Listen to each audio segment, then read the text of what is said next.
Patricia. Gracias por estos minutos. Hay varios casos ya confirmados de esta situación. Se encontraron varias sustancias ya, un total de 18, se buscaban 50. Detectaron 18 agroquímicos en aguas de escuelas rurales de Santa Fe. ¿Qué es esto? ¿Qué son los agroquímicos? ¿Cómo se encuentran en las napas? Usted que sabe tanto, ¿qué nos puede resumir? No, acá lo primero que tenemos que identificar es que el agua naturalmente no tiene estos químicos que aparecen en estos análisis. Ajá. Lo que es evidencia de que cuando nos dijeron que los químicos que usaban en el modelo de producción de transgénicos asociados a venenos que se instalaron en nuestro país desde el año 96 en adelante, eran químicos que desaparecían cuando tocaban la planta o desaparecían cuando tocaban la tierra, que no hacían ningún tipo de daño, era toda una falsedad, que lamentablemente, y desde nuestro punto de vista, irresponsablemente, hoy muchos siguen reproduciendo, ¿no es cierto? Lo que ha ocurrido con esta denuncia, esta serie de estudios que se hicieron en distintas localidades y escuelas de la provincia de Santa Fe, todas zonas absolutamente rodeadas y fumigadas permanentemente desde hace 30 años a la fecha, es que han encontrado sustancias químicas que solo se usan para la producción agroindustrial, porque no es el rey de los mosquitos, porque después te corren con eso, digo. Estas son sustancias que solo se usan para la producción agroindustrial de transgénicos asociados a venenos, y que además tienen una gran capacidad de daño en distintos lugares del cuerpo. Son algunos disruptores endócrinas, algunas de las sustancias que se encontraron son ya probados cancerígenos, algunas de las sustancias que se encontraron generan trastornos a nivel digestivo y trastornos a nivel de la reproducción celular. Entonces, este trabajo que se organizó, se realizó y se financió con fondos que buscaron los propios vecinos y vecinas, que también hay que decirlo, ha puesto una vez más la evidencia arriba de la mesa de los que querían ser los distraídos y querían seguir haciéndose los que acá no había ninguna información de qué estaba ocurriendo. Tal es así que invitaron a las autoridades, no fue ningún legislador, no fue nadie, apareció el intendente, yo creo, de uno de los pueblitos, porque no podían oír, porque estaban todo el pueblo ahí, pero después los legisladores, los que verdaderamente toman las decisiones, miraron para otro lado y no fueron a ver las pruebas. No solo que no fueron, sino que es muy difícil que quienes tienen que tomar las decisiones políticas de definir cómo se van a organizar los territorios en los que vivimos, asuman las responsabilidades de sus actos.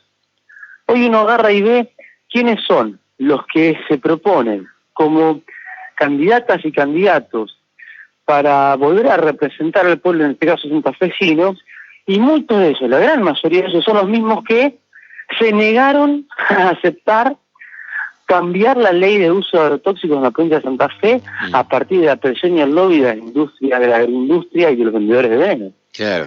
Entonces, sí. Lo que nosotros hoy tenemos que decir, esto me parece importante, perdón que te interrumpa, pero me parece muy importante decirlo, es que la situación que hoy se está viviendo en la provincia de Santa Fe no es distinta de la situación que se vive en la provincia de Entre Ríos, en la provincia de Buenos Aires, en la provincia de Córdoba, en la provincia de Chaco, en la provincia de Misiones, en la provincia de Corrientes, en las provincias de la Patagonia, donde antes también se hacían, por ejemplo, grandes producciones de frutas y hoy está avanzando el hidrofracking, generando un cóctel químico realmente muy dañino, y es una situación muy grave desde el punto de vista genético, porque está dañando la estructura genética de nuestros cuerpos, y desde el punto de vista sanitario, sin duda.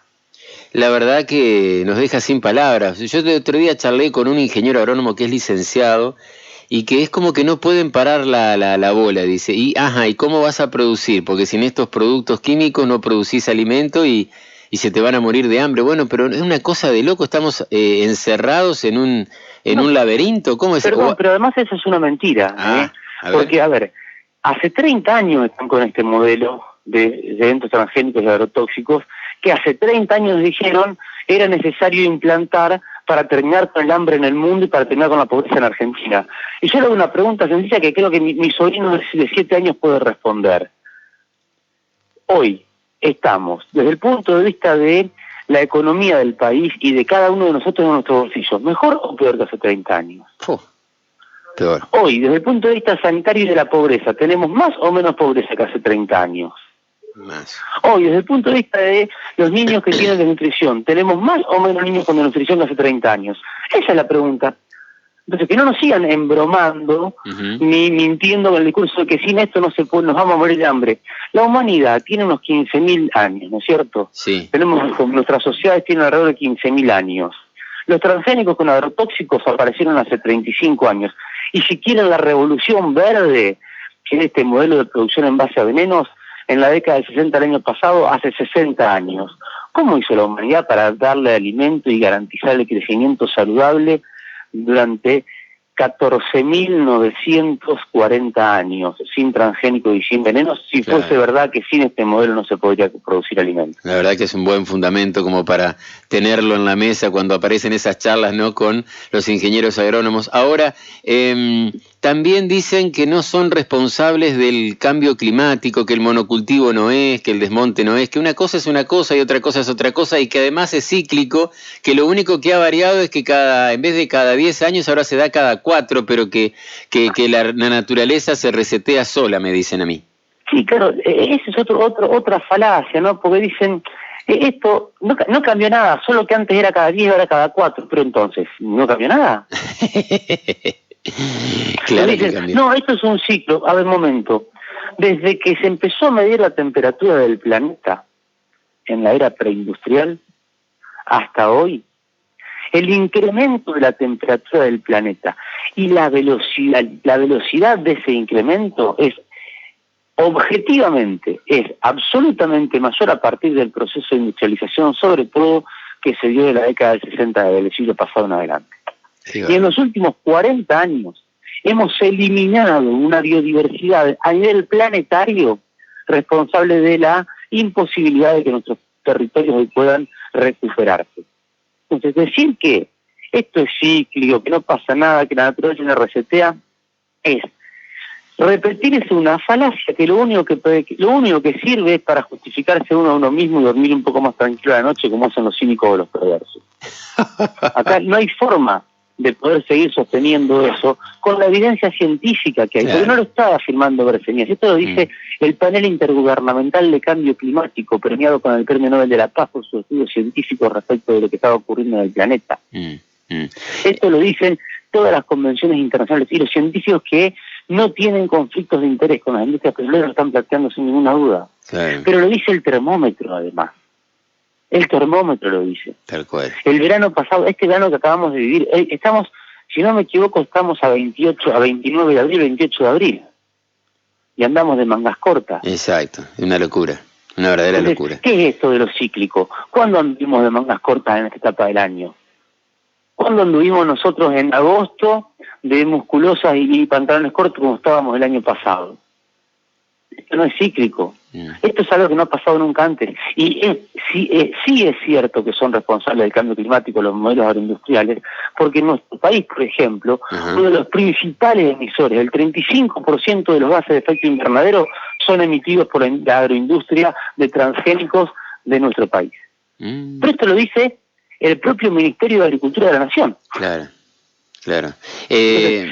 Son todos datos oficiales. Yo quiero que esto se diga, a ver, en la década del 60, cuando empezó la revolución industrial, la población del mundo era una, la cantidad de superficie de sembrada era una, y la cantidad de químicos que se usaban era una, ¿no es cierto?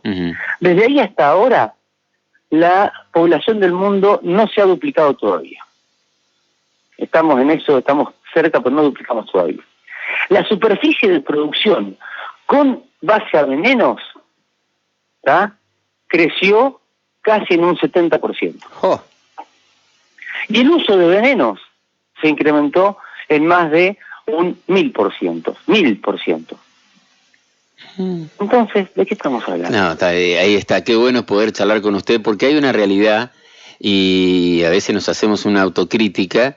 Los grandes medios de comunicación, usted sabe muy bien, a veces tienen pauta de las multinacionales y a veces cuentan un solo lado de la historia y es como que queda de ese lado. Por eso a nosotros nos encanta buscar la otra cara, buscar profesionales como usted que han estudiado, que se le han plantado a Monsanto, a grandes firmas. Pero volviendo a la situación de este pueblito, yo me imagino don Carlos, doña Rosa en ese lugar que toda la vida vivieron del campo y de repente saben que no pueden tomar el agua porque se van a enfermar. Y no pueden sumarse al éxodo de me voy a la ciudad, me voy a otro lugar, porque son ahí, ¿qué hace la gente de estos pueblitos rurales, estas escuelas de Santa Fe? No, y lamentablemente no hay mucho que hacer. Lamentablemente lo que hay que hacer es empezar a organizarse para resistir y exigir un cambio en el modelo de producción. Porque es cierto que toda la vida vivieron del campo y de la producción, pero no toda la vida echaron el volumen de veneno que están echando ahora, ni las características de los venenos que están usando ahora. No, pero antes eran venenos más peligrosos. Eso es falso. Porque es cierto que antes usaban venenos peligrosos, pero los de ahora también son peligrosos. Y son muchos, en algunos casos, mucho más peligrosos. El glufosinato de amonio, que es el que está asociado al trigo transgénico que acaba de aprobarse en nuestro país, pero que curiosamente se aprobó el año pasado, pero se está mezclando con la harina común hace 3 años sin que lo supiéramos, digamos, reconocido por la propia Bioceres Index. Digo, por esto hay que decirlo. O sea, el año pasado se aprobó el trigo transgénico, pero hace un mes atrás el mismo receo de Bioceres, que es el dueño de la patente del trigo transgénico, salió a decir que ya hace 3 años que vienen mezclando el trigo transgénico, que no estaba autorizado sino hasta el año pasado, con la harina común y vendiéndola en las panaderías de nuestro país. ¿Qué va? Uno dice, esa barbarie. Bueno, ese trigo transgénico está asociado al glufosinato de amonio, que es una sustancia química con capacidad reconocida por las industrias que lo producen, ¿está?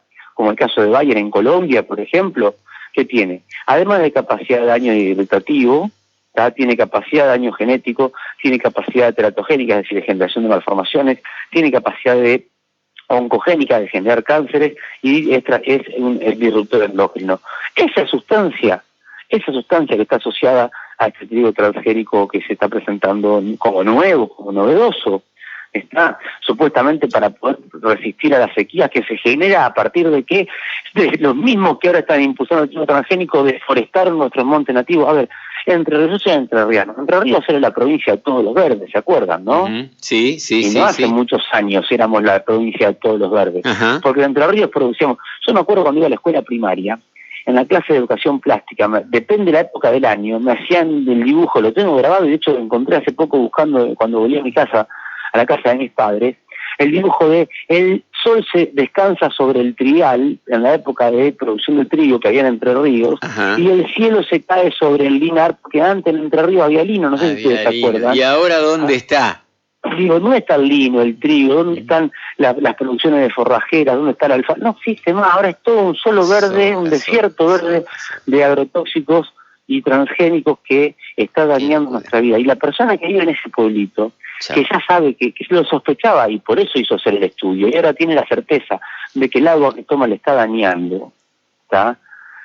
No tiene posibilidad de transformar eso en lo inmediato, porque no hay forma de cambiar la característica del agua de la napa. Claro, ¿cómo va a ser? Lo que tiene que hacer esa persona ahora es resistir para que no continúe el proceso de envenenamiento, sabiendo que mientras tanto su salud se está cada día complicando cada vez más. Qué bárbaro. Acá me pregunta un oyente que está muy atento a la charla.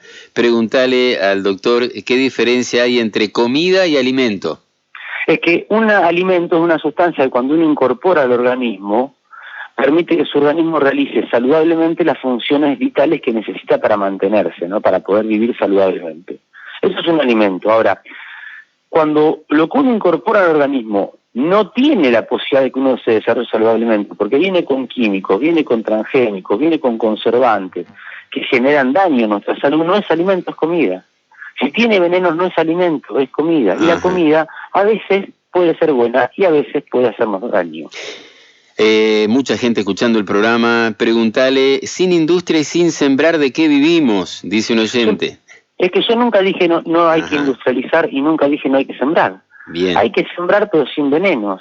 Hay que industrializar pero sin contaminar.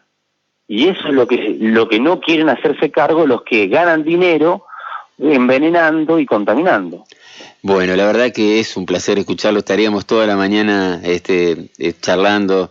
También es un gusto, hay mucha gente que acá le está mandando saludos, Eduardo, un montón de gente que está atentos a la charla. Nosotros queríamos charlar con usted porque dentro de poco va a venir también un meteorólogo que va a estar hablando del tema del cambio climático, y me adelantó el tema cíclico y yo dije, yo ya puse reparo, yo dije no, me dieron su número para llamarlo a usted, para que con fundamento me diga, parece que no es cíclico esto, no es cada tanto, sino que tiene un fundamento científico para darte. Así que muchísimas gracias. No sé si quiere dejarnos. ¿Hay solución? ¿Podemos o estamos en un punto de no retorno? Ya como hay un programa ambiental que me encanta, que lo pasan, no sé, si en internet, que es argentino, que está muy bueno. ¿Es un punto de no retorno o estamos a tiempo todavía? Yo creo que estamos en un punto de no retorno, ¿no? Pero no porque yo creo, porque soy creyente, sino porque lo dice la ciencia, lo dice el panel intergubernamental de cambio climático, lo dicen los expertos que a nivel internacional se reúnen periódicamente para analizar justamente los datos del clima, los datos de la Tierra.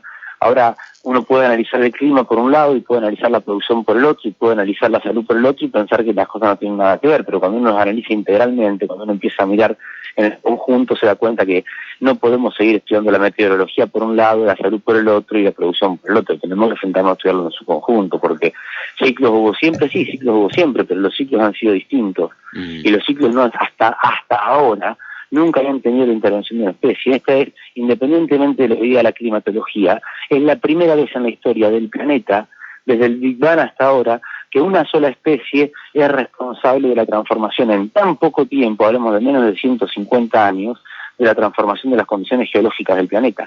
Y eso no tiene vuelta ni tiene discusión, es antropogénico. Entonces ahí es donde tenemos que poner el eje para poder pensar una salida, que yo creo que tiene que haberla, porque si no, no tendría sentido levantarnos a respirar. Mientras tanto resistimos para poder reexistir, es decir, existir de otra manera distinta a como hemos estado hasta ahora, porque así hemos llegado a este lugar. Cuando usted expuso, Damián, la última, sobre el tema ante el Parlamento Europeo, las Naciones Unidas, ante pesos pesados como Monsanto, ¿alguna vez lo amenazaron, lo quisieron adornar con algún sobre, o eso es de película nada más, queda para las películas? No, eso no es de película. De hecho, en el tribunal, en el desarrollo del juicio del Tribunal Monsanto en La Haya en 2016, hubo testimonios de gente, de científicos que en el mundo habían perdido sus trabajos, habían sido condenados a no poder aparecer en ningún lado por hacer públicos sus investigaciones. Estuvo Percy Mason, este agricultor canadiense del que usted hablaba al principio, que le hicieron la película Percy versus Goliath. Esa era la película que se la recomiendo. Que uno puede entender para ver de qué se trata. A nosotros nos pusieron cadenas en la puerta de la oficina donde guardábamos todas las pruebas de nuestros trabajos de terreno, y desde hace unos años nos está costando, de hecho nos corrieron, ya no se hacen más los campamentos sanitarios en la facultad, y no estamos nosotros más en la práctica final porque evidentemente molestábamos a las autoridades que eran amigos de algunos toxicólogos que trabajan para la industria. Qué fantástico. Los felicito por la entereza, por la valentía, Damián. Muchas gracias por esta nota. Gracias a ustedes, un fuerte abrazo. Abrazo, Damián.